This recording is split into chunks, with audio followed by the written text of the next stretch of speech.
सुंदरवन के एक विशाल बरगद के पेड़ पर रानो चिड़िया अपने दो छोटे बच्चों कुक्कू और गुड़िया के साथ रहती थी। रानो का घोंसला तिनकों और सूखी पत्तियों से बना था, जो पुराना और कमज़ोर हो चुका था।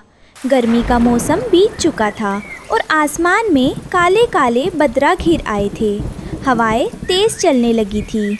मम्मा मम्मा, देखो बाहर कितना अंधेरा हो गया है। पेड़ इतनी ज़ोर ज़ोर से हिल रहा है, मुझे बहुत डर लग रहा है मम्मा।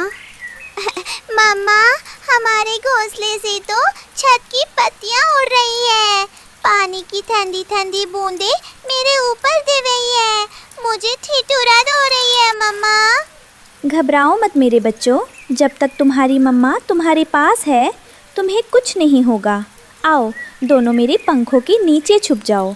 बस ये बारिश थम जाए, फिर सब ठीक हो जाएगा। लेकिन किस्मत को कुछ और ही मंजूर था। अचानक एक भयंकर तूफानी हवा का झोंका आया और बरगद की वो डाल जिस पर रानो का घोंसला था जोर से हिली। रानो का तिनके का घोंसला हवा में उड़कर दूर जा गिरा और पूरी तरह नष्ट हो गया। हे भगवान, मेरा घोंसला, मेरे बच्चों का आशियाना। रानो किसी तरह अपने बच्चों को लेकर उड़ती हुई पास के एक घने नीम के पेड़ की टहनी पर बैठी। तीनों पूरी तरह भीग चुके थे और ठंड से कांप रहे थे। नीम के पेड़ के ठीक सामने एक पक्का और बड़ा लकड़ी का घोंसला था, जो कालू कौवे और उसकी पत्नी गोरी कौवी का था। बारिश से बचने के लिए रानो अपने रोते हुए बच्चों को लेकर कालू के घोंसले के पर पहुंची। कालू भैया, गोरी बहन, दरवाज़ा खोलो, बाहर बहुत तेज़ बारिश हो रही है। मेरा घोंसला हवा में उड़ गया। मेरे छोटे छोटे बच्चे ठंड से जमा जा रहे हैं। कृपया आज रात हमें अपने घोंसले के कोने में शरण दे दो। सुबह होते ही हम चले जाएंगे। घोंसले का दरवाज़ा खुलता है। कालू और गोरी बाहर आते हैं। अरे वाह रानो, बड़ी आसानी से कह दिया कि कोने में रहने दो। ये हमारा पक्का घोंसला है, कोई धर्मशाला नहीं है। तुम भीगे हुए पंखों से अंदर आओगी तो हमारा घोंसला भी गंदा और गीला हो जाएगा। हाँ, सही कह रही है गोरी। रानो, जब मौसम अच्छा था तब तो बड़ी मेहनत का नाटक करती थी। अब घोंसला टूट गया तो हमारे पास चली आई। भागो यहाँ से, हम अपने घोंसले में किसी मुफ्तखोर को जगह नहीं देंगे। भैया, मुझे अपने लिए कुछ नहीं चाहिए, बस मेरे मासूम बच्चों पर दया करो। देखो, गुड़िया ठंड से कांप रहा है। अगर ये पूरी रात बारिश में रहा तो बीमार पड़ जाएगा। हमें इससे क्या लेना देना। अपने बच्चों को संभालना तुम्हारी जिम्मेदारी है, हमारी नहीं। चलो हटो यहाँ से, वरना धक्का देकर नीचे गिरा दूंगा। कालू कड़क आवाज में दरवाज़ा जोर से बंद कर देता है। मामा, क्या हम पूरी रात इसी तरह बारिश में भीगते रहेंगे? क्या हमारे पास कभी अपना प्यारा घर नहीं होगा? धैर्य रखो मेरे बच्चे, इंसान हो या पक्षी, जब सब दरवाजे बंद हो जाते हैं तब ईश्वर कोई ना कोई रास्ता ज़रूर दिखाता है। रानो अपने दोनों बच्चों को अपनी छाती से लिपटाकर एक बड़े पत्ते के नीचे बैठ गई ताकि बारिश का सीधा पानी उन पर ना पड़े। वो पूरी रात जागी रही और भगवान से प्रार्थना करती रही। तभी आधी रात के समय आसमान से एक दिव्य रोशनी चमकी। हल्की हल्की खुशबू पूरे जंगल में फैल गई। रोशनी के बीच से जंगल की परी प्रकट हुई। रानो, ओ दयालु रानो। अरे, ये अद्भुत रोशनी कैसी? आप कौन है देवी? मैं इस सुंदर वन की रक्षक परी हूँ रानो। मैं काफी देर से तुम्हारी सहनशीलता, तुम्हारा बच्चों के प्रति प्रेम और कालू का अन्याय देख रही थी। तुमने इतने संकट में भी हिम्मत नहीं हारी और ईश्वर पर विश्वास रखा। परी माँ, मुझे अपने दुखों का गम नहीं है, बस मेरे बच्चे बेघर गए हैं। अगर एक सुरक्षित छत मिल जाए तो मेरी तपस्या स्टिफ हो जाएगी। तुम्हारा दिल सोने जैसा शुद्ध है रानो। जो दूसरों का बुरा नहीं सोचता, ईश्वर उसका कभी बुरा नहीं होने देते। मैं तुम्हारी सरलता से बहुत प्रसन्न हूँ। मैं तुम्हें एक ऐसा उपहार देने आई हूँ जो इस जंगल में आज तक किसी पक्षी को नहीं मिला। जंगल की परी ने अपनी जादुई छड़ी निकाली और हवा में घुमाई। छड़ी के सिरे से नीली और सुनहरी किरणें निकलने लगी। आबरा का डाबरा, हे प्रकृति की शक्तियों, रानों की निस्वार्थ ममता का फल इसे प्रदान करो। एक ऐसा आशियाना निर्मित हो जो कभी न टूटे। देखते ही देखते जहाँ रानों का पुराना घोंसला था वहाँ एक अद्भुत चमत्कार हुआ। शुद्ध सोने की ईंटें, सोने की बारीक टहनियाँ और हीरे मोतियों से जड़ा हुआ एक शानदार महल जैसा घोंसला बनने लगा। घोंसले की छत सोने की थी, जिसकी खिड़कियाँ हीरों की तरह चमक रही थी। अंदर मुलायम रेशम के बिस्तर बिछे हुए थे और सूखे मेवों व मीठे पानी से भरे बर्तन रखे हुए थे। मम्मा, मम्मा, देखो वो क्या है? वो सूरज की तरह चमकता हुआ क्या बन गया है? वाह मम्मा, ये तो बहुत सुंदर है। क्या ये कोई खिलौना है? ये कोई खिलौना नहीं है प्यारे बच्चों, ये तुम्हारा नया घर है, सोने का घर। इस घर पर ना तो तूफान का असर होगा, ना बारिश का, और ना ही कोई दुश्मनाना ताकत इसे नुकसान पहुंचा पाएगी। ये हमेशा चमचमाता रहेगा। परी माँ, आपका बहुत बहुत धन्यवाद। आपने मेरे बच्चों को जीवन दान दे दिया। मैं इस उपकार को कभी नहीं भूलूंगी। ये तुम्हारे अच्छे कर्मों का फल है रानो। खुश रहो और हमेशा की तरह दयालु बनी रहो। परी गायब हो जाती। सुबह हुई, बारिश रुक चुकी थी और सूरज की पहली किरण जब रानो के सोने के घर पर पड़ी तो उसकी चमक से पूरा सुंदरवन जगमगा उठा। जंगल के सभी पक्षी, तोते, कबूतर, मैना और हाथी उस सोने के घर को देखने जमा हो गए। अरे वाह, ऐसा सुंदर घर तो पूरे जंगल में क्या, पूरे राज्य में नहीं है। रानो, तुम सचमुच बहुत भाग्यशाली हो। हाँ रानो बहन, तुम कितनी मेहनती और अच्छी हो। भगवान ने तुम्हें तुम्हारी भलाई का सही इनाम दिया है। जंगल के सभी पक्षी रानो को बधाई दे रहे थे। तभी कालू कौवा और गोरी कौवी अपने घोंसले से बाहर आए। सोने के घर की जगमगाहट देखकर उनकी आंखें चौंधिया गई। अरे कालू, जरा अपनी आंखें पोंछकर देखो, ये रानो का घर है या कोई खजाना? कल रात तक तो ये भीख मांग रही थी और आज सोने के महल में बैठी है। ये कैसे हो सकता है? एक मामूली चिड़िया के पास इतना सोना कहाँ से आया? जरूर इसने कोई काला जादू किया है या फिर इसे कोई खजाना मिल गया है। जाओ कालू, जाकर रानो से पूछो कि उसे ये घर कैसे मिला। अगर रानो को सोने का घर मिल सकता है तो हमें क्यों नहीं?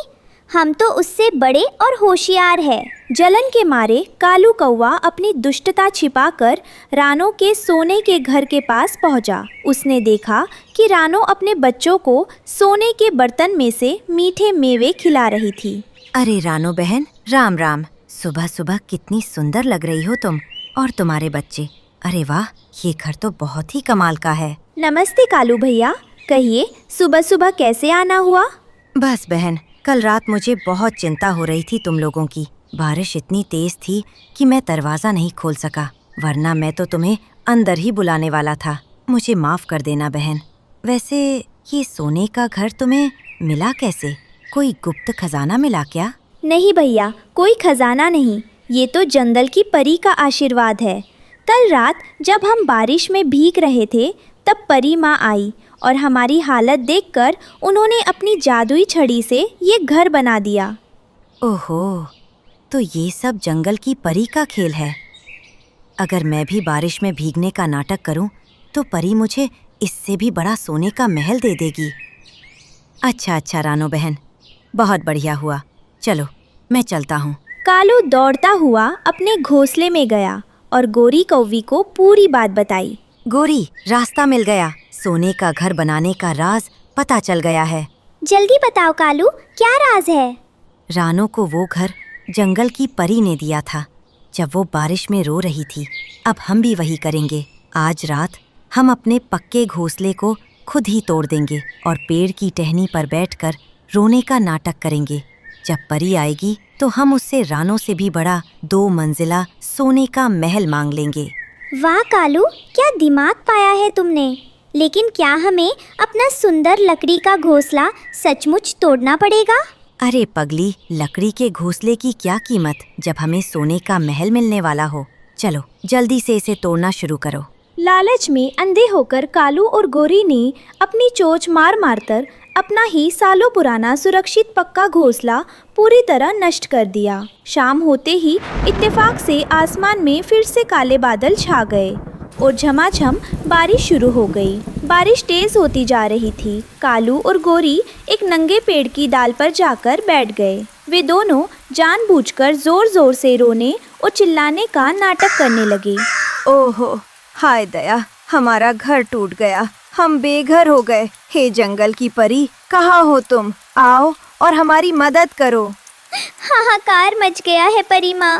देखो, हम बारिश में जम रहे हैं। हमें सोने का महल ले दो। जल्दी आओ परी माँ।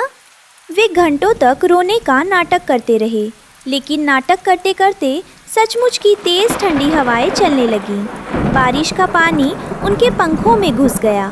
वे दोनों सचमुच ठंड से थर-थर कांपने लगे। गोरी, ये परी अभी तक आई क्यों नहीं? मुझे तो सच में बहुत ठंड लग रही है। कालू, थोड़ा और जोर से रो। शायद परी को हमारी आवाज़ सुनाई ना दे रही हो। तभी आसमान में एक बार फिर रोशनी हुई और जंगल की परी प्रकट हुई। लेकिन इस बार परी के चेहरे पर दया नहीं, बल्कि क्रोध था। कालू कौवे, गोरी कौवी, ये क्या ढोंग रचा रखा है तुम दोनों ने? ओह परी माँ, आप आ गई।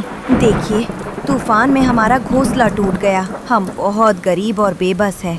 दया करके रानो चिड़िया की तरह हमें भी एक बड़ा सोने का महल दे दीजिए। खामोश, झूठे और लालची पक्षियों, तुम समझते हो कि तुम मुझे धोखा दे सकते हो? मैं सब जानती हूँ। रानो का घोंसला सचमुच तूफान में टूटा था और वह अपने मासूम बच्चों के लिए रो रही थी। उसके मन में कोई लालच नहीं था।